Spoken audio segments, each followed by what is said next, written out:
ദൈവനാമത്തിന് മഹത്വമുണ്ടാകട്ടെ.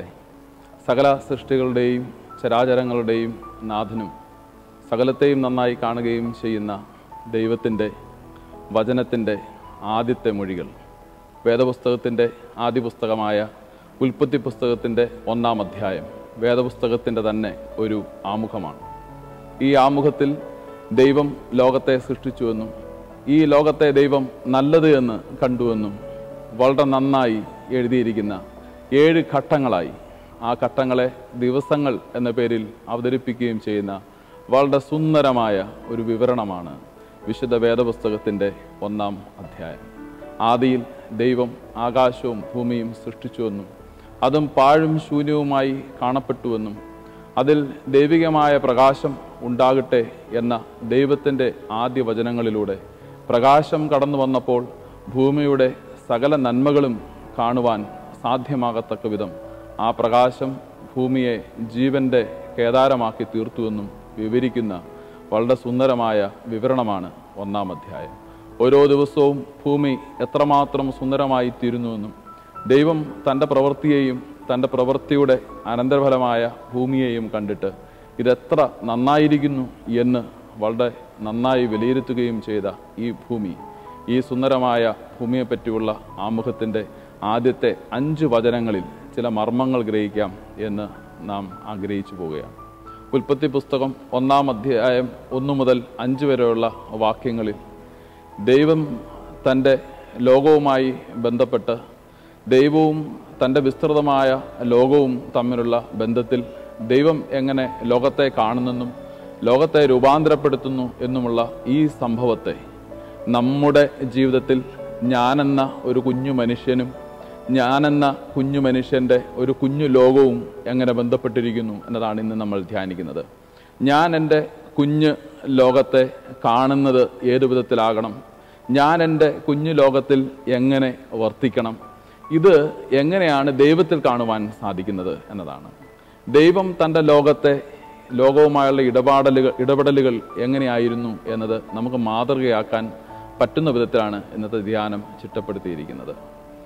പരമപ്രധാനമായി ദൈവം തൻ്റെ ലോകത്തെ കാണുമ്പോൾ തൻ്റെ ലോകത്തിന് എന്താണ് പരമപ്രധാനമായ ആവശ്യം എന്നൊരു ചോദ്യമാണ് ഉള്ളിലിരിക്കുന്നത്.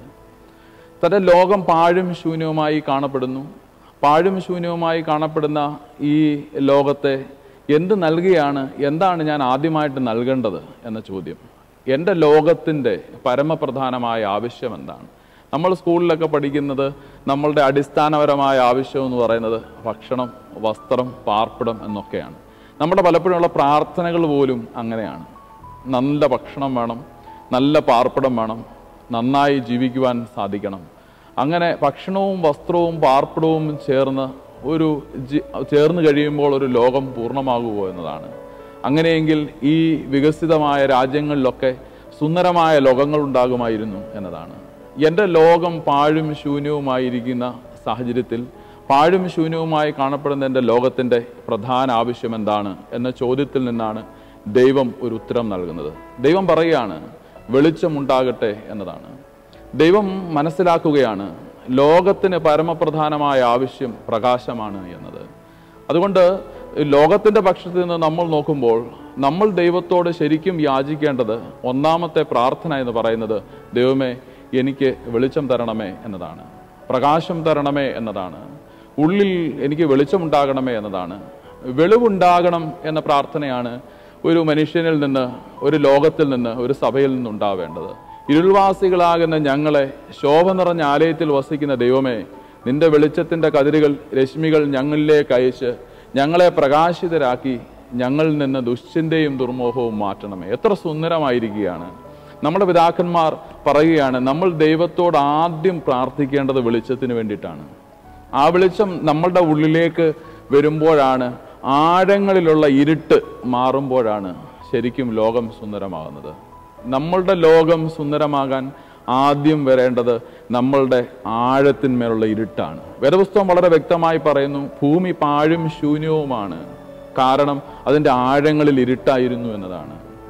ദൈവത്തിൻ്റെ ലോകം പാഴും ശൂന്യവുമായി കാണപ്പെടുന്നത് ആഴങ്ങളിൽ ഇരുട്ടാണ്. അങ്ങനെയെങ്കിൽ നമ്മളുടെ ലോകത്തെ ഞാൻ പാഴും ശൂന്യവുമായി കാണുന്നുവെങ്കിൽ എൻ്റെ ലോകത്തെ ഞാൻ പാഴും ശൂന്യവുമായി മോശമായി കാണുന്നുവെങ്കിൽ, ഒന്നിനും കൊള്ളാത്തതാണ് എന്ന് കാണുന്നുവെങ്കിൽ, അതിൻ്റെ അർത്ഥം എൻ്റെ ആഴങ്ങളിൽ ഇരുട്ട് വ്യാപിച്ചിരിക്കുന്നു എന്നതാണ്. അതുകൊണ്ട് എൻ്റെ പരമപ്രധാനമായ ആവശ്യം, ദൈവമേ എനിക്ക് പ്രകാശം തരണമേ എന്നുള്ളതാണ്. ഞായറാഴ്ച കാലത്തെ നമസ്കാരത്തിൽ ആരാധന തുടങ്ങി കൗമ ചൊല്ലി കർത്താവിൻ്റെ പ്രാർത്ഥനയും ചൊല്ലിക്കഴിഞ്ഞ് ആദ്യത്തെ എഴുതപ്പെട്ട പ്രാർത്ഥന എന്ന് പറയുന്നത് ഒരു അപേക്ഷ. ആ അപേക്ഷ ഇങ്ങനെയാണ്: ദൈവമായ കർത്താവേ, ഭാഗ്യം നൽകുന്നവയും പ്രകാശം നിറഞ്ഞിരിക്കുന്നവയുമായ നിന്റെ രശ്മികളാൽ ഞങ്ങളുടെ കണ്ണുകളെ പ്രകാശിപ്പിക്കണമേ എന്നതാണ്. ദൈവമേ, നിന്റെ പ്രകാശത്താൽ ഞങ്ങളുടെ കണ്ണിനെ പ്രകാശിപ്പിക്കണമേ എന്നതാണ്. എൻ്റെ കണ്ണുകൾക്ക് പ്രകാശം ലഭിക്കാൻ വേണ്ടിയിട്ടാണ് അപേക്ഷകളിലെ ഒന്നാമത്തെ അപേക്ഷ. നമ്മുടെ ആരാധനക്രമങ്ങളിലെ ഈ സവിശേഷമായ പ്രാർത്ഥനകളുടെ ആഴം വെളിവാക്കുന്ന ഇതാണ്. വേദപുസ്തകം ആരംഭിക്കുന്നത് ലോകത്തിൻ്റെ ആവശ്യം പ്രകാശമാണ് എന്ന് പറഞ്ഞുകൊണ്ടാണ്. പ്രകാശം എന്നത് സൂര്യൻ്റെ പ്രകാശമല്ല, ദൈവികമായ ചൈതന്യമാണ്, എൻ്റെ ഉൾപ്രകാശമാണ്, ആഴങ്ങളിലെ ഇരുട്ടിൻ്റെ ദൂരീകരണമാണ് ഉദ്ദേശിക്കുന്നത്. ഗുരുക്കന്മാരെ പറ്റിയൊക്കെ പറയാറുണ്ട്, ഒരു ഗുരു എന്ന് പറഞ്ഞാൽ തന്നെ ഇരുട്ടിനെ മാറ്റുന്നവനെന്നാണ് ഗുരു. യേശു പറയാണ്, ഞാൻ ലോകത്തിൻ്റെ വെളിച്ചമാണ്, എന്നെ അനുഗമിക്കുന്നവൻ വെളിച്ചമുള്ളവനാകുമെന്നാണ്, വെളിച്ചത്തിൽ നടക്കുന്നവനാകുമെന്നതാണ്. ലോകത്തിൻ്റെ വെളിച്ചമായ യേശു വെളിച്ചത്തിന് വേണ്ടിയുള്ള പ്രാർത്ഥനയാണ്. ദൈവമേ, എനിക്ക് പ്രകാശം തരൂ. ദൈവമേ, എൻ്റെ കുടുംബത്തിന് പ്രകാശം തരൂ. ദൈവമേ, എനിക്ക് ഉൾവെളിച്ചം നൽകൂ. ഈ ഒരു പ്രാർത്ഥനയാണ്. എന്തിനു വേണ്ടിയിട്ടാണ്? എൻ്റെ ലോകം സുന്ദരമാകാൻ വേണ്ടി, എൻ്റെ ലോകത്തെ ശരിക്കും കാണുവാൻ വേണ്ടി എനിക്ക് ഉള്ളിൽ പ്രകാശം തരൂ എന്നാണ് പ്രാർത്ഥന. നമ്മളുടെ പരമപ്രധാനമായ പ്രാർത്ഥന, ദൈവമേ എനിക്ക് വെളിവ് നൽകണമേ എന്നതാണ്. വെളിവിൻ സുതനാകുന്ന ദൈവമേ, ഞങ്ങളെ വെളിച്ചത്തിൻ്റെ മക്കളാക്കണമേ എന്നുള്ള പ്രാർത്ഥനയാണ്. ശരിയായ കാഴ്ചയ്ക്ക്, കാഴ്ചപ്പാടിന് ശരിക്കും പ്രാർത്ഥിക്കേണ്ടതാണ്. ശരിയായ കാഴ്ചപ്പാടിന് വേണ്ടിയിട്ടാണ്. അതുകൊണ്ട് ആ വിശുദ്ധ കുർബാനയിടയിൽ പാടുന്ന പാട്ടിൻ്റെ ഒരു വരിയിൽ എൻ്റെ ദുശ്ചിന്തയും ദുർമോഹവും മാറ്റണമെന്നാണ്. ഒരു മനസ്സിന് ചെയ്യാൻ പറ്റുന്ന, ത്രികാലങ്ങളിൽ ചെയ്യാൻ പറ്റുന്ന കാര്യങ്ങളാണ്. ഒന്ന് ഓർമ്മയാണ്, മറ്റൊന്ന് ചിന്തയാണ്, മറ്റൊന്ന് മോഹമാണ്, ആഗ്രഹങ്ങളാണ്. ഇന്നുകളെ പറ്റിയുള്ള വളരെ മോശമായ ഓർമ്മകൾ എത്രമാത്രം ഇരുട്ടാണ് നമ്മളുടെ ഉള്ളിൽ സൃഷ്ടിച്ചിരിക്കുന്നത്.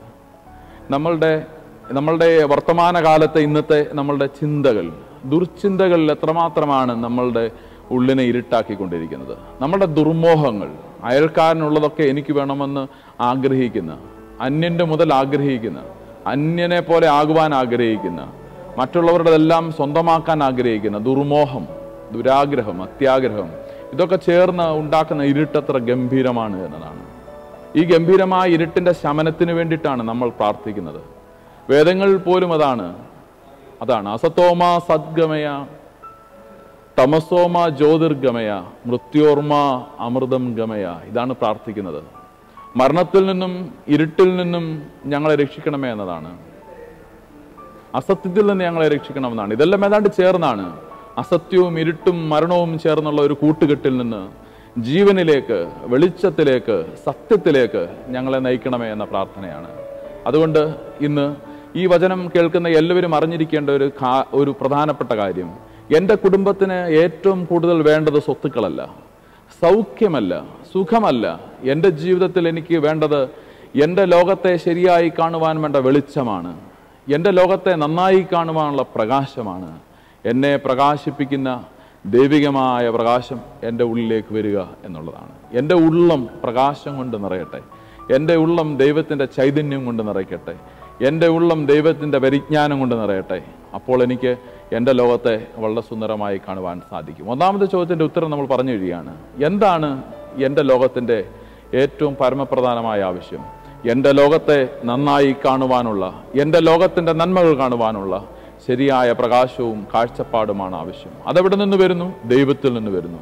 ദൈവികമായ ചൈതന്യത്തിൽ നിന്നാണ് ഈ പ്രകാശം നമ്മിലേക്ക് വന്നുകൊണ്ടിരിക്കുന്നത്. ദൈവികമായ ഈ പ്രകാശത്തിൽ നമുക്ക് ശരിക്കും ലോകത്തെ കാണുവാനായിട്ട് സാധിക്കും.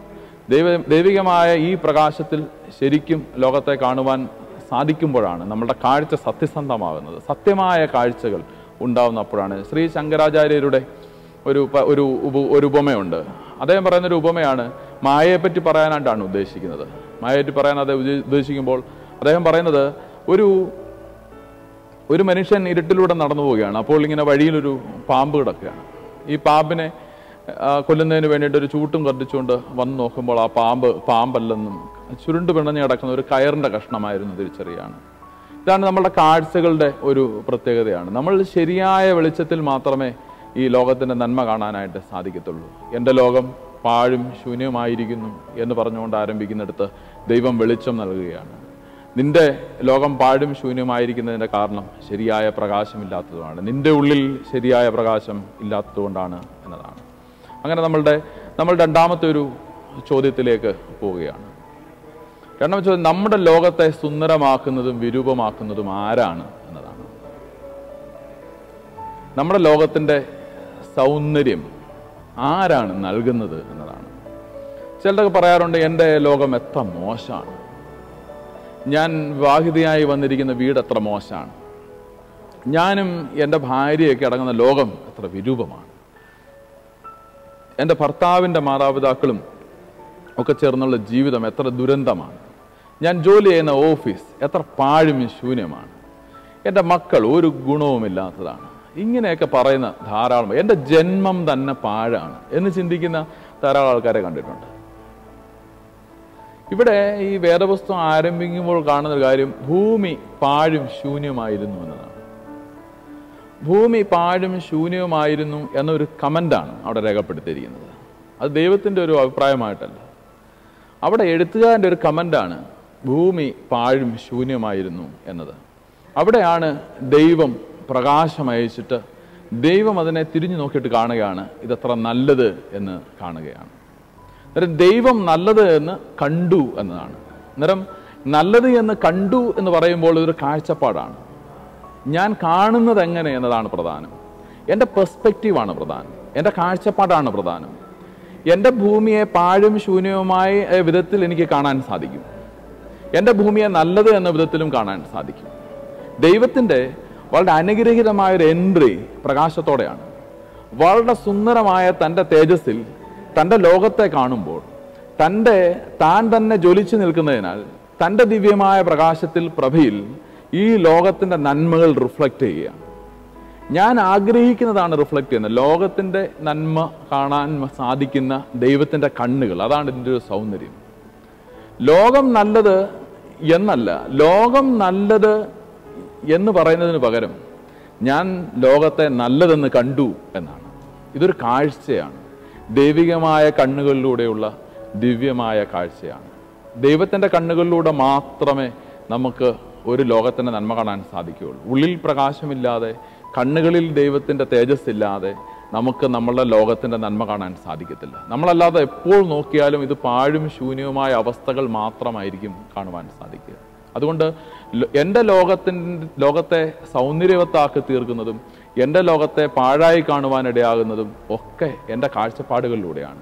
അതുകൊണ്ട് ശരിയായ കാഴ്ചപ്പാടുകളാണ് എനിക്ക് ഈ ലോകത്തെ സുന്ദരമായി കാണുവാൻ ഇടയാകുന്നത് എന്ന് തിരിച്ചറിയേണ്ടത് ആവശ്യമാണ്. നോർമൻ സി ഹാബേൽ എന്ന് പറയുന്ന ഒരു എഴുത്തുകാരനുണ്ട്. നോർമൻ സി ഹാബേലിൻ്റെ സുന്ദരമായൊരു പുസ്തകമാണ് ദ എർത്ത് സ്റ്റോറി എന്ന് പറയുന്ന പുസ്തകം. അതിൽ അദ്ദേഹം പറയുന്നത് ഒരു നാടകത്തോടാണ് ഉപമിക്കുന്നത്. ഇതൊരു രംഗമാണ്, നാടകരംഗമാണ്. അവിടെ ഇരുട്ടാണ്, ബെല്ലടിക്കുന്നു, ബെല്ലടിച്ച് കഴിയുമ്പോൾ ലൈറ്റ് വരുന്നു, അപ്പോൾ നായകൻ ഇറങ്ങി വരികയാണ്, എല്ലാം വ്യക്തമാവുകയാണ്. അപ്പോൾ ഒരു ശബ്ദത്തിൻ്റെ അകമ്പൊടിയാണ് ഉണ്ടാകുന്നത്, വെളിച്ചമുണ്ടാകട്ടെ എന്ന ശബ്ദത്തോടു കൂടി നായകൻ ഇറങ്ങി വരികയാണ്. വന്നപ്പോൾ കാണുന്നത് ഈ പ്രപഞ്ചത്തിൻ്റെ നന്മകളാണ് എന്നതാണ്.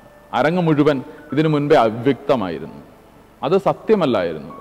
എൻ്റെ ലോകം പാഴാണ് എന്ന വസ്തുത തെറ്റാണ്, അത് ശരിയല്ല. വെളിച്ചത്തിൽ ഞാൻ കാണുന്ന, ദൈവികമായ പ്രഭയിൽ കാണുന്ന ഇത് നല്ലതാണ് എന്ന വസ്തുത, എൻ്റെ ലോകം സുന്ദരമാണ് എന്ന വസ്തുതയാണ് ഏറ്റവും നല്ലത്. എൻ്റെ ലോകത്ത് എത്രയോ സൗന്ദര്യം ഒളിച്ചു നിൽക്കുന്നു എന്നത്, എത്രയോ നന്മകൾ ഒളിച്ചു നിൽക്കുന്നു ഉള്ളത്, എത്രയോ ജീവൻ ഒളിച്ചു നിൽക്കുന്നു എന്ന വലിയ സത്യവും യാഥാർത്ഥ്യവുമാണ് ഇവിടെ വെളിവാകുന്നത് എന്നതാണ്. അതുകൊണ്ട് അദ്ദേഹം പറയുന്നത് ഒരു കോഴിമുട്ടയോടാണ് ഉപമിക്കുന്നത്. ഒരു കോഴിമുട്ട, ഈ ഭൂമി ഇങ്ങനെ നിൽക്കുകയാണ്. കോഴിമുട്ട കാണുമ്പോൾ കോഴിമുട്ടയ്ക്കകത്ത് ഒരു ജീവനുണ്ട് എന്നതാണ്. കോഴിമുട്ടയിൽ അതിൻ്റെ തള്ളക്കോഴി അടയിരുന്ന് അതിനെ വിരിക്കുമ്പോൾ കോഴിക്കുഞ്ഞ് പുറത്തേക്ക് വരുന്നു. എന്നാൽ ഒരു മുട്ട നമ്മുടെ ടേബിളിൻ്റെ പുറത്തിരിക്കുമ്പോഴും അതിൻ്റെ ഉള്ളിൽ ഒരു ജീവനുണ്ട് എന്ന് കാണാൻ സാധിക്കുന്നതാണ് ശരിയായ കാഴ്ച എന്നത്. ഒരു മുട്ടയ്ക്കുള്ളിൽ ചിലർ ഒരു മുട്ട എടുത്തു കഴിഞ്ഞാൽ ഇത് ചീമുട്ടയായിരിക്കും, ഈ മുട്ട പാഴാണ് എന്ന് പറയാറുണ്ട്. മറ്റു ചിലർ പറയും ഈ മുട്ട ഓംലെറ്റ് ഉണ്ടാക്കാൻ നല്ലതാണെന്ന് പറയാറുണ്ട്. മറ്റു ചിലർ പറയും ഈ മുട്ടയിലൊരു ജീവനുണ്ട് എന്ന് പറയും. ഇതൊരു കാഴ്ചപ്പാടാണ്. ഒരു കോഴിമുട്ടയിൽ ഓംലെറ്റ് കാണാൻ സാധിക്കുന്നത് ഒരു കാഴ്ചപ്പാടാണ്. ഒരു കോഴിമുട്ടയിൽ ഒരു ജീവൻ കാണാൻ സാധിക്കുന്നത് മറ്റൊരു തരം കാഴ്ചപ്പാടാണ്. ഒരു കോഴിമുട്ടയിൽ ഒരു ദുർഗന്ധം കാണുവാൻ സാധിക്കുന്നത് അത് ചീഞ്ഞതായിരിക്കും, പാഴായിരിക്കും എന്ന് കാണാൻ സാധിക്കുന്നത് മറ്റൊരു തരം കാഴ്ചപ്പാടാണ്.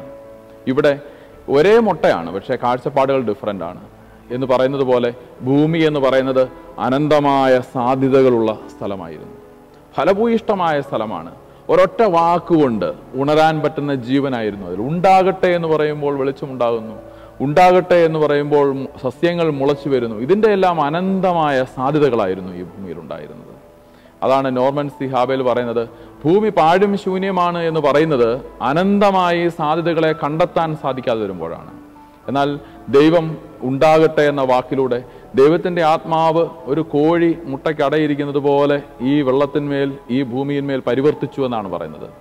ഇങ്ങനെ പരിവർത്തിച്ചുകൊണ്ടിരിക്കുമ്പോഴാണ് അതിൽ നിന്ന് ജീവന്റെ അനന്തമായ സാധ്യതകൾ ഉണ്ടാകുന്നതെന്ന് അരിന്ദം ചൗധരി എന്ന് പറയുന്ന ഒരു എഴുത്തുകാരൻ്റെ ഒരു മാനേജ്മെൻറ്റ് ഗുരുവാണ്. അദ്ദേഹത്തിൻ്റെ പ്രസിദ്ധമായൊരു പുസ്തകമാണ് count your chickens before the hatch, മുട്ട വിരിയുന്നതിന് മുൻപേ കോഴിക്കുഞ്ഞിനെ എണ്ണുക എന്ന് പറയുന്നത്. വളരെ ശുഭാപ്തി വിശ്വാസത്തോടെ കാര്യങ്ങൾ ചെയ്യുക എന്നുള്ളതാണ്. ഒരു 10 മുട്ട വയ്ക്കുമ്പോൾ അതിൽ എത്രത്തോളം വിരിയുള്ള മാക്സിമം സാധ്യതയാണ് നാം സ്വപ്നം കാണേണ്ടത്.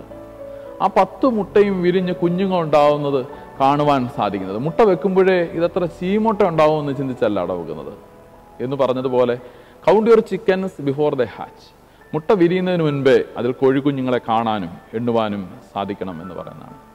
നമ്മളുടെ ജീവിതത്തിൽ നിത്യമായി കാണുന്ന 3 കാര്യങ്ങളാണ്. പൗലോസ്ലീഹയാണ് പറഞ്ഞത്. കൊരിന്ത്യ ലേഖനം 1-ാം ലേഖനം 13-ാം അധ്യായത്തിൻ്റെ അവസാന വാക്യത്തിൽ വിശ്വാസം, പ്രത്യാശ, സ്നേഹം ഇവ 3ഉം നിലനിൽക്കുന്നു എന്നതാണ്. വിശ്വാസം, പ്രത്യാശ, സ്നേഹം. നമുക്ക് വിശ്വസിക്കാൻ സാധിക്കണം. എൻ്റെ ലോകം എത്ര സുന്ദരമാണ്, എൻ്റെ അയൽവക്കക്കാർ എത്ര നല്ലതാണ്, ദൈവം എത്ര നല്ലതാണ്. ദൈവത്തിലുള്ള വിശ്വാസം, എൻ്റെ അയൽക്കാരനുള്ള വിശ്വാസം, പ്രത്യാശ, വളരെയധികം ശുഭാപ്തി വിശ്വാസത്തോടെ പ്രതീക്ഷകളോടെ ജീവിപ്പാൻ സാധിക്കണം. നന്മയുണ്ടാവുമെന്നും നല്ലതുണ്ടാവുമെന്നുള്ള പ്രതീക്ഷയോടെ.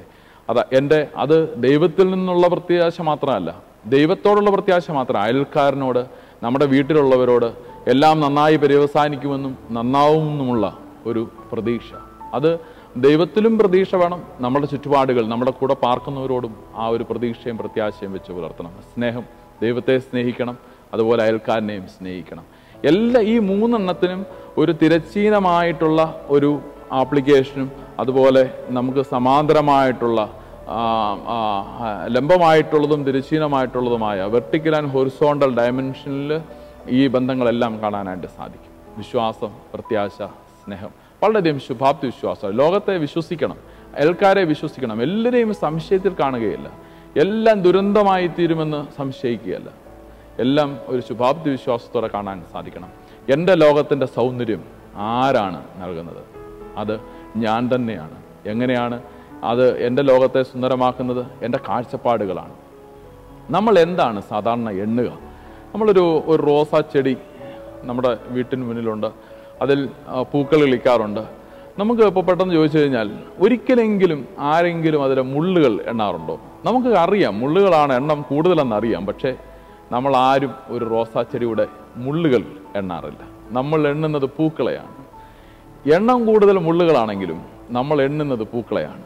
എന്തുകൊണ്ടാണ് മുള്ളുകൾ എണ്ണാത്തത് എന്ന് ചോദിച്ചാൽ നമുക്കതിന് ഉത്തരമില്ല. ഇത് നമ്മളുടെ ശീലമാണ്. മുള്ളുകൾ എണ്ണാതിരിക്കുകയും പൂക്കൾ എണ്ണുകയും ചെയ്യുക എന്നത് എൻ്റെ ഒരു കാഴ്ചപ്പാടും എൻ്റെ ഒരു ശീലവുമാണ്, ഒരു പതിവാണ്. നമ്മൾ പണ്ട് തൊട്ടേ മുള്ളുകൾ എണ്ണിയിട്ടില്ല. നമ്മളുടെ അപ്പന്മാരോ അമ്മമാരോ ആരും മുള്ളുകൾ എണ്ണിയിട്ടില്ല. നമ്മളും മുള്ളുകൾ എണ്ണുന്നില്ല. മുൻപുള്ളവരൊക്കെ പൂക്കൾ എണ്ണി, ഞാനും പൂക്കൾ എണ്ണുന്നു. ഇതൊരു ശീലമാണ്. എന്നാൽ നമ്മളുടെ ജീവിതത്തിൽ നമ്മളുടെ ലോകത്തെ കാണുമ്പോൾ, നമ്മളുടെ വീടെടുക്കുക, നമ്മൾ പ്രവർത്തിക്കുന്ന ഓഫീസ് എടുക്കുക, ഇവിടെയൊക്കെ കാണുന്ന സാഹചര്യത്തിൽ നമ്മൾ എത്രയെത്ര നന്മകളാണ് ഉള്ളത്. നമ്മുടെ അയൽവക്കത്തൊക്കെ ഉള്ളവർക്ക് എത്രയെത്ര നന്മകളുണ്ട്. നമ്മുടെ വീട്ടിൽ താമസിക്കുന്നവർക്ക് എത്രയെത്ര നന്മകളാണ്.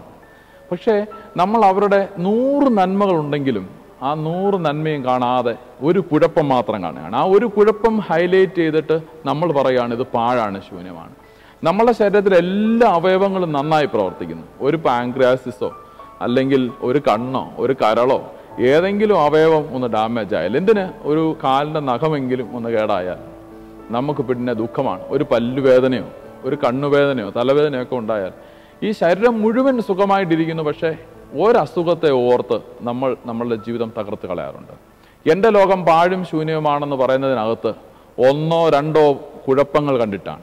എൻ്റെ മക്കൾ ഗുണമില്ല എന്ന് പറയുന്നത്, എൻ്റെ ഭർത്താവ് ഗുണമില്ല എന്ന് പറയുന്നത്, എൻ്റെ ലോകമാകുന്ന കുഞ്ഞു വീട്, എൻ്റെ കുടുംബം ഇത് പാഴാണെന്ന് പറയുന്നത്, ഇതൊക്കെ പറയുന്ന അതിൽ ഒരു നന്മയും കാണുവാനുള്ള താല്പര്യമില്ലായ്മയാണ്.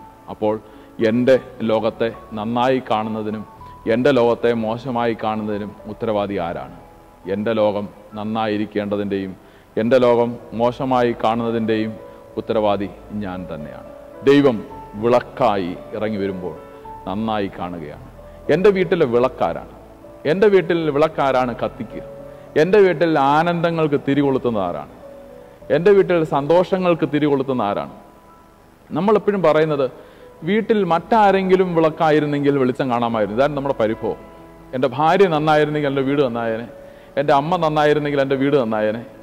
ഒരിക്കലും ചിന്തിക്കുന്നില്ല ഞാൻ ഒന്ന് വിളക്കായി നിന്നാൽ എത്ര വെളിച്ചം ഇവിടെ ഉണ്ടാകുമായിരുന്നു ചിന്തിക്കുന്നില്ല. ലോകം ഇരുണ്ടിരിക്കുമ്പോൾ ദൈവം ആരെയും നിയോഗിക്കുന്നില്ല എന്നുള്ളതാണ്. സൂര്യനെയും ചന്ദ്രനെയും വെളിച്ചങ്ങൾക്കായി സ്ഥാപിക്കുന്നതിന് മുൻപേ ദൈവം നേരെ ഇറങ്ങി വരികയാണ്. വിളക്കായിട്ടാണ് ഇറങ്ങി വരുന്നത്, വെളിച്ചമായിട്ടാണ് ഇറങ്ങി വരുന്നത്. ദൈവത്തിൻ്റെ ലോകത്തെ സുന്ദരമാക്കാൻ ദൈവം ഈ ഒരു പദ്ധതിയാണ് ആസൂത്രണം ചെയ്തതെങ്കിൽ, പ്രിയരെ, നമ്മളുടെ കുഞ്ഞു കുഞ്ഞു ലോകങ്ങൾ വെളിച്ചമുള്ളതാകാനും കുഞ്ഞു കുഞ്ഞു ലോകങ്ങൾ സുന്ദരമാകാനും ആരാണ് തിരിതെളിയിക്കേണ്ടത്? തിരിതെളിയിക്കേണ്ടത് ഞാനാണ്. ആരാണ് വിളക്ക്? ഞാനാണ്. ഞാനാകുന്ന വിളക്ക് എൻ്റെ വീട്ടിൽ പ്രഭ പരത്തുമ്പോൾ ആ വീടിൻ്റെ സൗന്ദര്യം കാണാൻ സാധിക്കും. നമ്മളുടെ വീട്ടിലെ എല്ലാ സന്തോഷങ്ങൾക്കും തിരികൊളുത്തേണ്ടത് ആരാണ്? ഞാനാണ്. മറ്റുള്ളവർ സന്തോഷങ്ങൾക്ക് തിരികൊളുത്തിയാൽ ഞാൻ മാലപ്പടക്കം പൊട്ടിക്കുന്നത് പോലെ ചിരിക്കാമെന്ന് ചിന്തിക്കുന്നതല്ല ആത്മീയ ജീവിതം. മറ്റുള്ളവരെയെല്ലാം ചിരിപ്പിക്കുവാൻ സാധിക്കുന്ന, മറ്റുള്ളവരെയെല്ലാം സന്തോഷിപ്പിക്കുവാൻ സാധിക്കുന്ന, മറ്റുള്ളവരെയെല്ലാം ആനന്ദ നൃത്തമാടിക്കുവാൻ സാധിക്കുന്ന ഉത്സവങ്ങൾക്ക് തിരികൊളുത്തുവാൻ ദൈവം എന്നെയാണ് വിളിക്കുന്നത് എന്ന് തിരിച്ചറിയണം. നമ്മൾ നഷ്ടപ്പെട്ട മകൻ്റെ ഒരു കഥ വേദപുസ്തകത്തിലുണ്ട്. പിതാവ് വന്നിട്ട്, മകൻ ഇങ്ങോട്ട് വന്നു കഴിഞ്ഞുടനെ പിതാവ് പറയാണ്, കാളെ ഇറക്കുവാൻ പറയാണ്. ഒരാവശ്യമില്ല, എല്ലാം മുടിച്ചിട്ടാണ് വന്നിരിക്കുന്നത്. പക്ഷേ സന്തോഷങ്ങൾക്ക് തിരികൊളുത്തുന്നത് അപ്പനാണ്. സന്തോഷങ്ങൾ തിരികൊളുത്തുന്ന ആ പിതാവ് മൂത്ത മകൻ മാറി നിൽക്കുമ്പോൾ ആ മകൻ്റെ അടുക്കൽ വന്നെന്ന് പറയാണ്, മോനെ, നമ്മൾ സന്തോഷിക്കേണ്ടത് ആവശ്യമാണ്. ആരുടെ ആവശ്യമാണ്? നമ്മുടെ ആവശ്യമാണ്. ഈ സന്തോഷങ്ങൾക്ക് ഞാൻ തിരികൊളുത്തിയിരിക്കുന്നത് നമ്മൾ സന്തോഷിക്കേണ്ടത് നമ്മുടെ കുടുംബത്തിൻ്റെ ആവശ്യമാണ് എന്നതുകൊണ്ടാണ്. ഈ കുടുംബത്തിൻ്റെ ആവശ്യം എന്നത്, ആവശ്യത്തിൽ സന്തോഷിക്കുക എന്നത്, ആനന്ദിക്കുക എന്നത്, അതിന് മുൻകൈ എടുക്കുക എന്നുള്ളത് നമ്മളുടെ ഓരോരുത്തരുടെയും ഉത്തരവാദിത്തമാണ് എന്നതാണ്. പ്രധാനപ്പെട്ട മറ്റൊരു ചോദ്യം, നമ്മുടെ ലോകത്തെ നമുക്ക് എങ്ങനെ അതിൻ്റെ സാധ്യതകളെ വളർത്തിയെടുക്കാൻ സാധിക്കുന്നു എന്ന മറ്റൊരു ചോദ്യത്തിലേക്കാണ് പോകുന്നത്. നമ്മുടെ സാധ്യതകളെ ആര് വളർത്തിയെടുക്കുമെന്നതാണ്. ഇപ്പോൾ ദൈവത്തിൻ്റെ ലോകം പാഴും ശൂന്യമാണെന്ന് പറയുന്നു. അവിടെ നന്മകളുടെ ധാരാളം സാധ്യതകളുണ്ടെന്ന് പറയുന്നു. അതതിൻ്റെ ഒരു തെളിവാണ്. ഈ സാധ്യതകളെല്ലാം ഉള്ളപ്പോൾ തന്നെ ദൈവം ചെയ്യുന്നത്, ഒന്ന്, ദൈവം സ്വയം പ്രകാശമായി സാന്നിധ്യമായി, ദൈവത്തിൻ്റെ ഒരു അനുഗ്രഹീതമായ സാന്നിധ്യമാണ് പാഴും ശൂന്യമെന്ന് തോന്നിയ ലോകത്തെ സുന്ദരമാക്കാൻ സാധിക്കുന്നത്. തൻ്റെ വളരെ ക്രിയാത്മകമായ സാന്നിധ്യം. അതുകൊണ്ടാണ് വെള്ളത്തിന്മേൽ ദൈവത്തിൻ്റെ ആത്മാവ് പരിവർത്തിച്ചുകൊണ്ടിരുന്നു പറയുമ്പോൾ പ്രത്യേകമായ ഒരു ആക്ടിവിറ്റി ഒന്നുമില്ല. അവിടെ ദൈവം ഇങ്ങനെ ദൈവത്തിൻ്റെ സാന്നിധ്യവും പ്രഭയും കൊണ്ട് ഇങ്ങനെ നിറഞ്ഞു നിൽക്കുകയാണ്. രണ്ടാമത്, ദൈവത്തിൻ്റെ വളരെയധികം ക്രിയാത്മകമായ ശബ്ദമാണ്, ഉണ്ടാകട്ടെ എന്ന ശബ്ദമാണ്. മൂന്നാമത്, ദൈവത്തിൽ നിന്ന് കാണുവാൻ സാധിക്കുന്നത്, നന്മകളെ കണ്ടെത്തുവാൻ സാധിക്കുന്ന ശരിയായ കാഴ്ചപ്പാടാണ്. നമ്മളുടെ ലോകത്തിൻ്റെ സാധ്യതകളെ പരിപോഷിപ്പിക്കണമെങ്കിൽ ഈ കാര്യങ്ങൾ മതിയാവും. നമ്മളുടെ വളരെ ശക്തമായ സാന്നിധ്യം, നമ്മളുടെ ക്രിയാത്മകമായ സാന്നിധ്യം, എല്ലാവരെയും ഉത്സാഹിപ്പിക്കുന്ന വാക്കുകൾ, മറ്റുള്ളവരുടെ നന്മകൾ കണ്ടെത്തുവാൻ സാധിക്കുന്ന കാഴ്ചപ്പാടുകൾ, ഇതുണ്ടെങ്കിൽ നമുക്ക് നമ്മളുടെ ലോകത്തെ സുന്ദരമാക്കാനായിട്ട് സാധിക്കും. ഇന്ന് നമ്മൾ ചിന്തിച്ചത് ദൈവം തൻ്റെ ലോകത്തെ എങ്ങനെ സുന്ദരമാക്കി, അങ്ങനെയെങ്കിൽ എൻ്റെ കുഞ്ഞു കുഞ്ഞു ലോകങ്ങളെ എങ്ങനെ എനിക്ക് സുന്ദരമാക്കാൻ സാധിക്കും. ദൈവം എന്തു ചെയ്തോ അതുപോലെ ഞാനും വർദ്ധിച്ചാൽ, ഒന്ന്, ഞാൻ എൻ്റെ ലോകത്തിൻ്റെ നന്മകൾ കാണണം, ദൈവികമായ പ്രകാശത്തിൽ, ചൈതന്യത്തിൽ, ശരിയായ കാഴ്ചപ്പാടുകൾ. ദോഷങ്ങൾ കണ്ടെത്തുക എന്നതല്ല, നന്മകൾ കണ്ടെത്തുവാനുള്ള ശരിയായ കാഴ്ചപ്പാട്. പിന്നീട് എൻ്റെ ഈ ലോകത്തിലുള്ള ഈ ലോകത്തെ സുന്ദരമാക്കാൻ സാധിക്കുന്ന തരത്തിൽ എത്രയോ ശേഷിയും സാധ്യതയുമുള്ളതാണ് ലോകം എന്ന തിരിച്ചറിവ്. അങ്ങനെ ഈ ലോകത്തിൻ്റെ നന്മകളെ തട്ടി ഉണർത്തുവാൻ സാധിക്കത്ത വിധം ക്രിയാത്മകമായ വാക്കുകൾ, പ്രോത്സാഹനപരമായ വാക്കുകൾ, ഉണ്ടാവട്ടെ എന്ന വാക്ക് സകലത്തെയും ഉരുവാക്കാൻ സാധിക്കുന്നതാണ്. പാഴും ശൂന്യമെന്ന് കരുതുന്ന എല്ലാത്തിലും ജീവൻ്റെ തുടുപ്പ് കണ്ടെത്തുവാൻ സാധിക്കുന്ന ഒരു കാഴ്ചപ്പാടും ശക്തിയും ദൈവം നമുക്ക് നൽകിയിരിക്കുന്നു. ദൈവം തൻ്റെ പ്രകാശത്താൽ നിറയ്ക്കട്ടെ. നമുക്ക് പ്രാർത്ഥിക്കാം. നമ്മുടെ ആരാധനക്രമത്തിൽ പ്രാർത്ഥന പോലെ തന്നെ, ദൈവമായ കർത്താവെ, ഭാഗ്യം നൽകുന്നവയും പ്രകാശം നിറഞ്ഞിരിക്കുന്നവയുമായ നിന്റെ രശ്മികളാൽ ഞങ്ങളുടെ കണ്ണുകളെ പ്രകാശിപ്പിക്കണമേ. ആമേൻ.